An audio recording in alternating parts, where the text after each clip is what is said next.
கால் அடிக்குது. சொல்லுங்கடி. உங்க பையனோட ஃப்ரெண்டும் சிக்கன் பிரியாணி சாப்பிட்றத பார்த்தா அந்த கடையில். அப்படியா?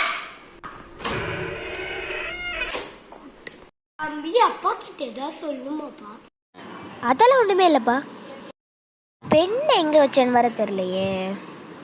தம்பி அப்பா கிட்ட ஏதாவது சொல்லுமாப்பா? அதெல்லாம் ஒன்றுமே இல்லைப்பா.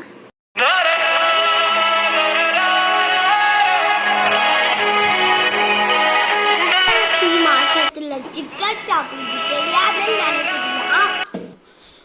ஒழுங்கா செஞ்ச தப்புலாம் அம்மா கிட்ட சொல்லிட்டு உள்ள போற வழிய பாரு. வாய்ப்பே இல்லைப்பா. இனிமேலே உனக்கு 3 மாசமா சாம்பார் சொல்றதுதான்.